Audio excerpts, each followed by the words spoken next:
Hi everyone, it's me, Tim. Today I want to talk about fast travel. Now this is a topic I thought I had covered this, but when I went and looked through my videos, I basically briefly mentioned it in a video about quest markers, which I'll link below.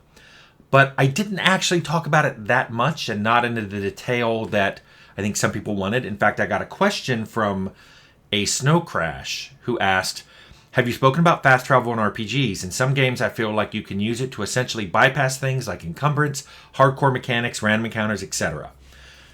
Yes, you are absolutely right. You can use it. Many games let you, especially after you buy a couple perks, avoid a lot of the mechanics that make the game more difficult.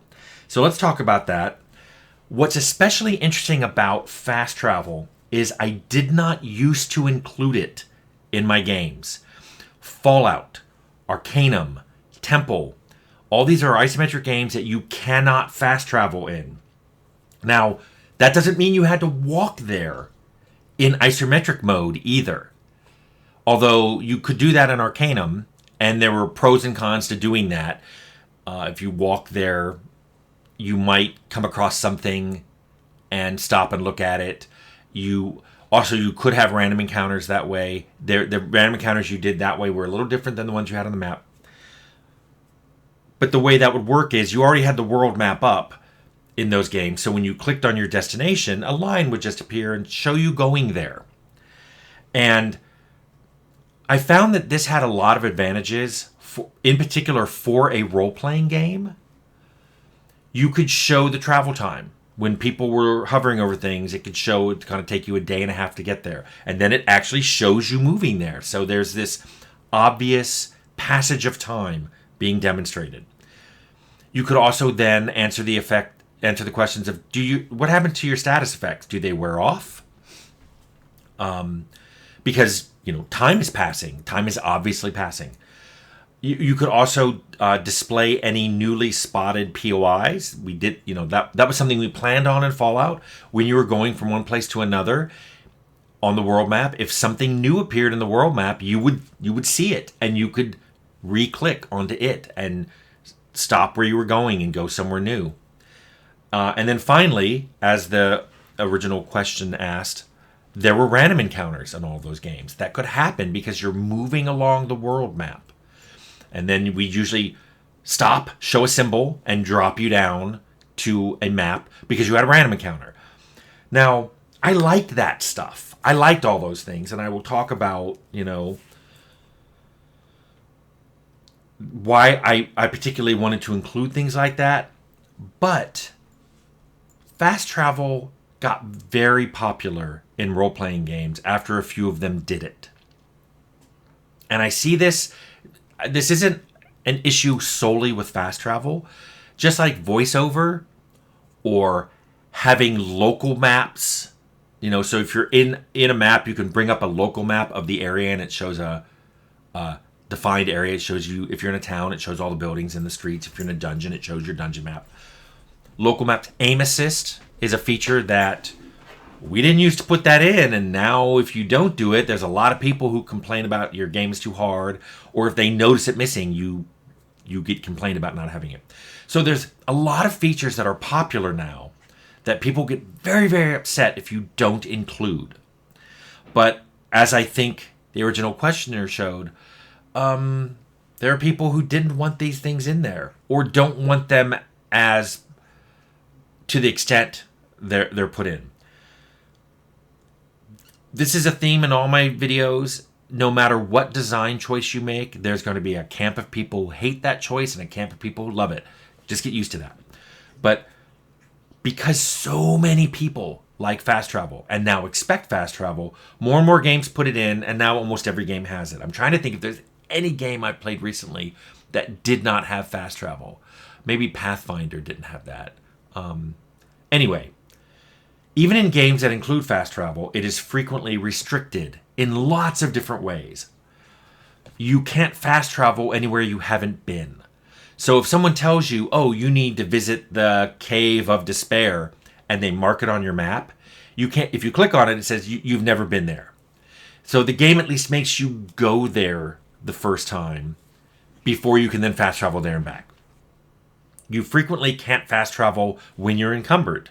So if you're encumbered enough that your character is now moving more slowly, you can't fast travel. However, some games that do this let you come up with some way of evading it. Either you can put all your stuff on a companion NPC and you can travel when companion NPCs are encumbered, or maybe you can buy a perk or something like similar that lets you still fast travel when you're encumbered, something like that. Most games have places you can't fast travel out of. Usually it's inside a building or effectively inside a instanced location, like inside a dungeon or in a building. You have to go outside to and be on something that you're immediately on the world map. You have to go outside to do that. Most disable fast travel if you're in the middle of combat. Some even disable fast travel if there are enemies close enough to you. You have to like move away from them, even if you're not in combat with them yet. They're saying, nope, you can't do that. There are a few games out there that include fast travel among the difficulty options you can turn on and off. But I want to point out that just like with quest markers, some people, even though the game has an option to switch it off, many people choose to have it on and then complain about it being there. Now, sometimes their complaints are valid, and people have mentioned it on this channel. Hey, the game was designed, obviously, with quest markers, so the game doesn't provide you enough detail to find the destination if you turn them off. You know, like a character will just say, you got to go to the Cave of Despair, bye. And if you don't turn on the quest marker, you have no idea where that is. There are some games out there that let you turn quest markers on and off where the character will say, you have to go to the Cave of Despair. It's northwest of here, right before the, Mountain of Despair. You could find it. You're going to have to go looking around. People often turn on the quest marker anyway and say, that's too hard. I don't want to do that. Because of that, sometimes people's complaints aren't valid. They complain anyway, even though they have an option to turn it off. One of the big problems with that is often when people complain about a game online, especially in a written review, whether they're a professional reviewer or they're just putting up something in Steam, other players don't fact check it. They just accept it. So the game now gets this bad PR and sometimes even bad professional reviews based on something that either isn't true, and sometimes even by people who never even played the game. You see this a lot when fans review bomb a game that they don't own and have never played, but they're complaining about something that they heard was in it. Some of that stuff is subjective, but some of it is they complain about a feature that there's an option to turn off. So that's weird. Now, from my point of view, I think that fast travel often diminishes a game. It makes the world feel smaller and safer. Some of the specific things that I think fast travel gets rid of that I think are really important and make especially a role-playing game really, really fun. Random encounters. One thing that makes your world feel dangerous and big is you have to travel through it, and as you travel, you have a chance of randomly running into encounters. Maybe some of them are nice. It's a traveling merchant. You can buy things from them. Or maybe you can travel along with them.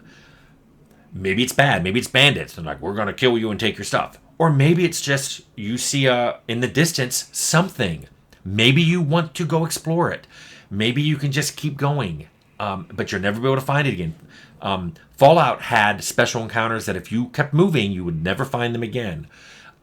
But then they also had POIs that you were seeing that were marked on your map. You could keep going, and you could always come back to them later if you wanted to. Related to that, fast travel frequently eliminates discovery. Even if it doesn't let you fast travel to some place you've never been to. So let's say you're in town A and somebody tells you have to go to town B and you can't fast travel there because you've never been there. Well, once you go there, you can always fast travel there, despite the fact that you may have never been there in that direction. If later on you walk from B to C, notice that you can fast travel from C back to A, even though that path from C to A, you've never gone along. You've gone to B, and then you've gone to C. But now you're going to fast travel right back to A. There could be something really cool between town A and town C, and you aren't going to find it unless you walk. Thanks, Windows.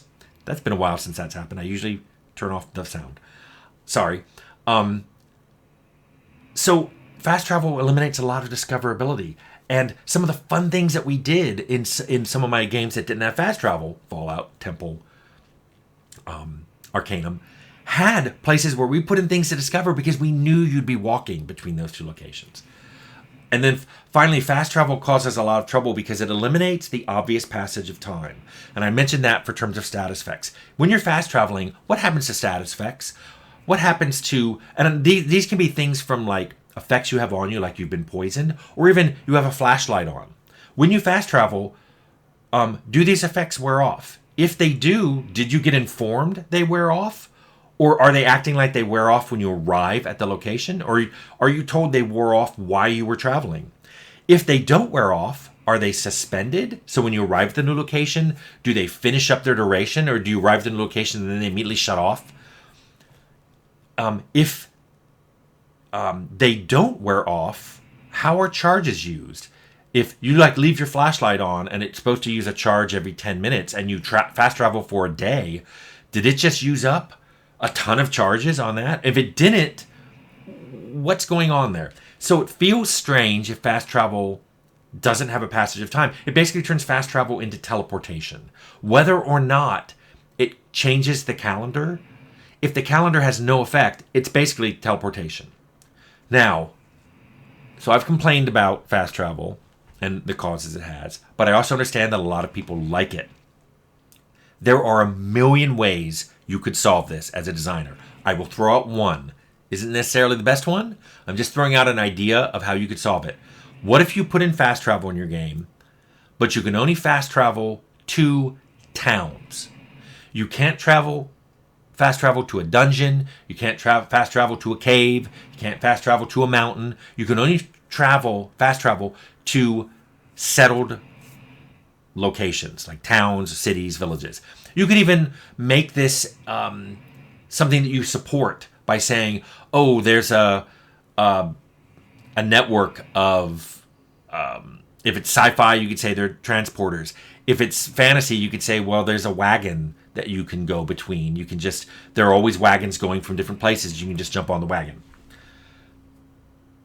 You could still say you can fast travel from anywhere, of course, which kind of breaks that whole explanation if you're trying to do that, which could be subject to restrictions like, you can't be in combat, you have to be outside, there can't be enemies nearby, you can't be encumbered. You can still have those.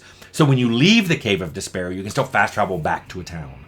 But when you're in the town, even if you've been to the Cave of Despair 13 times, you still have to walk back to it. This way, players still have to walk to adventuring sites, but they don't have to waste time going back to a home base to sell or to just quit if that's what they want to do, quit their session or whatever it is they want to do. Now, my overall feelings on fast travel are that fast travel in general makes a game easier. A game with fast travel is a lot easier than a game without it.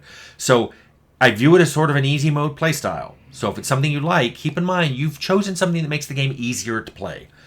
But like many modern features, which I've mentioned, voiceover, aim assist, local maps, if you fail to include it, you will get a lot of complaints from people. And this is especially true for role-playing games. There's just an expectation that these things will be in your game.